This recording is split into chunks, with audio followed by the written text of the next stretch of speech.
Bonjour les amis et bienvenue en Terre Normande, merci de nous retrouver pour cette nouvelle présentation. Nous allons vous présenter un panneau solaire et une batterie de la marque Fossibot. Si vous avez l'habitude de nous suivre, vous savez bien que nous sommes toujours objectifs sur les produits que nous vous présentons et que nous ne touchons aucune commission. Ces produits nous ont été offerts par le site Geekbuying. On va vous faire voir tout de suite la présentation avec mon assistant Crapule. Nous allons commencer par le panneau solaire. Un panneau solaire amovible. Donc, il fait 200 watts. Et sincèrement, je le trouve de très bonne qualité et j'ai été impressionné par la puissance qui renvoie à la batterie. Dans un premier temps, vous avez une petite pochette quand vous le recevez. Donc, vous avez forcément un cordon pour raccorder à la batterie et vous avez aussi d'autres cordons comme ça. Alors si vous regardez bien, ce cordon là, il va se raccorder à la batterie. Ça, c'est pour une autre batterie que je vous ai déjà présentée. Et puis bah là, vous connaissez hein, ces raccords là. Donc on a deux prises MC4. Tout de suite, le truc négatif, bah tu vois, c'est la longueur. Ça m'embête parce que quand tu as un panneau solaire amovible, que tu veux rester à l'ombre et mettre ton panneau au soleil, bah, je veux dire que là, on doit avoir quoi, 2 mètres de câble et c'est vraiment trop court. Il faut sincèrement minimum au moins 5 mètres de câblage. Donc ça, point négatif. Alors tout de suite, ce panneau, avant de l'ouvrir, je vais vous faire voir les pieds, le système de pieds. Vous voyez, vous avez le système de sangle comme ça, et quand vous relâchez, elles reviennent. C'est-à-dire que ça va vous permettre de mettre votre panneau au sol sur un appui qui est quand même assez très rigide. Donc ça, c'est un point positif. Je vais le déplier, vous allez voir, au dos. Donc je le déplie au dos. Tac. Donc on a des belles ventouses, des scratchs, voilà. Et on peut revoir, il y a 3 pieds, 1, 2 et 3 pieds. Donc ce panneau, donc point négatif, la longueur du câblage. Les pieds, alors sont très larges et assez rigides, sont stables. Je dirais qu'il manque juste des petits œillets de façon à pouvoir mettre une sardine. Pour pas que le vent puisse faire basculer le panneau. Là, nous avons quand même un angle à peu près à 30 degrés, donc ce qui est impeccable. L'avantage de ce panneau, c'est qu'il prend très peu de place une fois plié. Et surtout, c'est son rendement. Sincèrement, j'ai été étonné pour un panneau de 200 watts. Le prix de ce panneau, c'est 299 €. Avant de brancher mon panneau sur la batterie, je vais vous présenter cette batterie Fossibot F2400. Alors pourquoi 2400 ? 2400 watts, 2048 Wh, 3500 cycles de rechargement, batterie lithium IFO 4, un poids de 24 kg, un beau petit bébé. Nous avons une largeur de 30 cm, une hauteur de 32 et 40 cm de longueur. Quand elle est livrée, vous avez une petite trappe là pour ranger tous vos petits câblages. Raccordement pour le 220, vous voyez, il n'y a pas de transfo entre deux, hein, c'est directement de la batterie à la prise de 220. Nous avons un cordon pour, alors toujours, hein, les tailles, voilà quoi. Voilà, on est, je sais même pas si on a 1 mètre de câble. Hein. Donc taille, câble pour brancher votre panneau solaire via des raccords MC4. On va les brancher tout à l'heure. Et vous pouvez aussi recharger cette batterie via l'allume-cigare de la voiture.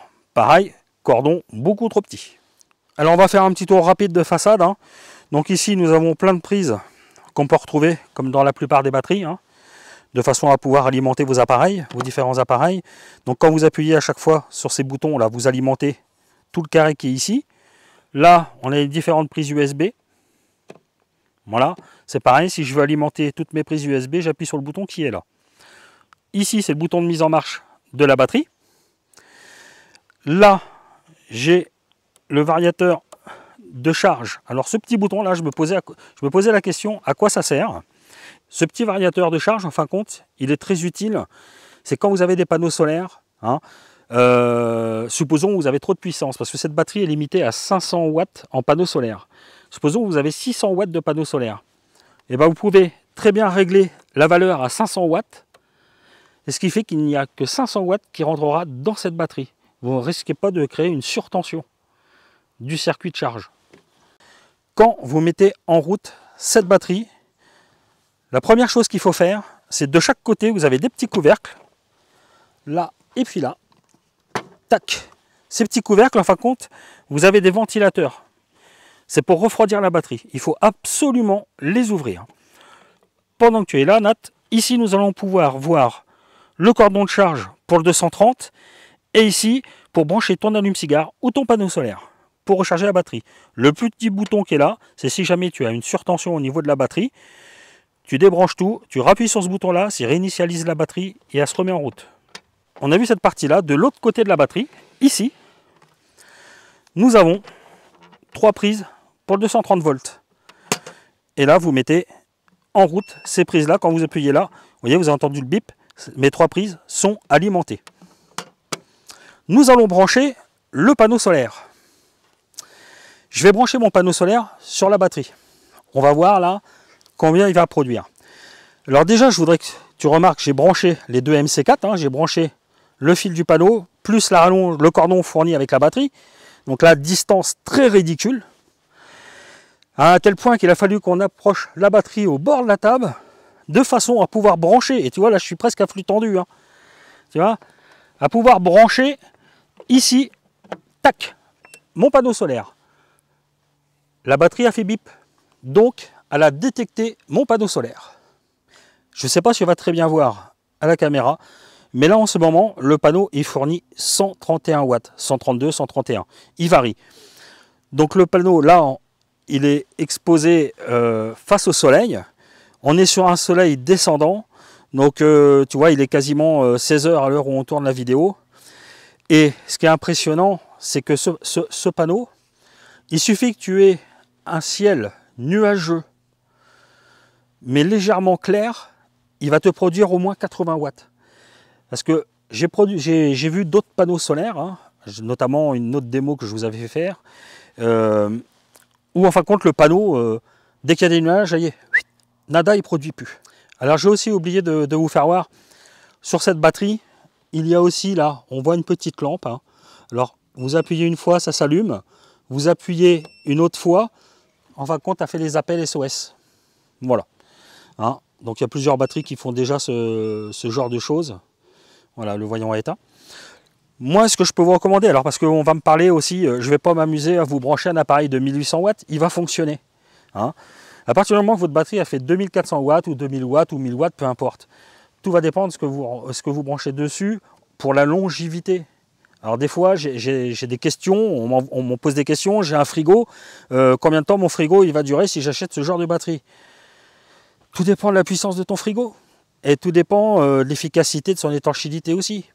Hein, tout ça, c'est relatif. Vous avez 2400 watts. Dites-vous que 2400 watts, si vous branchez un appareil, même de 2000 watts, vous aurez à peine 1 heure d'autonomie. Hein, si votre appareil fonctionne à plein régime, 2000 watts, 1 heure, après c'est fini, la batterie elle est vide. Donc c'est à vous de faire des calculs. Un appareil qui consomme 100 watts, vous faites le calcul, est-ce qu'il fonctionne tout le temps en permanence ou pas? Et dans ces cas-là, il va peut-être fonctionner 20 heures. Moi, ce que je vous recommande, nous, c'est ce qu'on fait au Scali, pour alimenter notre Scali en électricité. On a une batterie qui est plus faible. Donc c'est pour ça qu'on a pris celle-ci, qui va bien nous arranger. On va augmenter comme ça notre capacité de puissance au niveau du Scali, de nos besoins. Je vous recommande, dès que vous pouvez la brancher, notamment en solaire, même si vous n'utilisez pas d'électricité dessus, vous la branchez en solaire, votre panneau, alors forcément, vous rallongez les câblages, hein.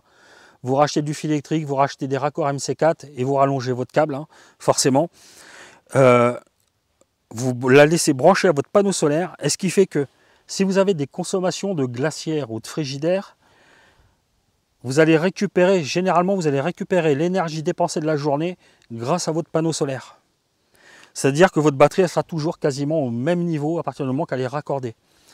Alors en ce moment, je pense que vous avez pu remarquer, hein, c'est la guerre des batteries nomades, hein, des générateurs solaires, hein, comme ils l'appellent. Les prix sont à la baisse chez tout le monde. Cette batterie, là, moi, je vais vous mettre un lien. Alors que vous l'achetez ou que vous ne l'achetez pas, moi, ça ne change rien. Hein. Vous n'êtes pas obligé de l'acheter sur le lien que je vous donne. Hein. Je m'en fiche complètement. Hein. Ça va vous permettre de la toucher à 900 €, la batterie. alors que le prix en moyenne c'est 1100, 1200 euros. Hein. Et il y a aussi un code promo pour la batterie plus le panneau solaire. Donc je vous rappelle, le panneau il est à 300 euros hein, en moyenne. Et le code promo, ça doit être 1100 et quelques euros. Donc quand je vous laisse regarder, hein, ça c'est pas les trucs qui m'intéressent forcément hein, de vous la vendre. Alors il y a deux choses qui sont très bien aussi. Donc pour moi déjà, le panneau solaire, moi je suis tombé amoureux du panneau solaire, sincèrement. Il est top. Et un truc qui est bien aussi sur ces batteries là, hein, ce qui est important, c'est d'avoir voilà, des petits caches comme ça, caoutchouc là. Ça vous permet de les protéger de la poussière. Hein. Vous voyez tous ces caches là, vous les remettez, vous le tac, clac, clac. C'est vachement bien ça. Parce que comme ça au moins, il n'y a pas de poussière qui rentre dans les connectiques. Donc voilà les amis. J'espère que cette vidéo vous aura été utile. N'hésitez pas à vous abonner si ce n'est pas déjà fait. À liker la vidéo aussi. Ça nous fait plaisir quand il y a des likes. Et puis, comme on dit chez nous, hein, allez, bougouchetez.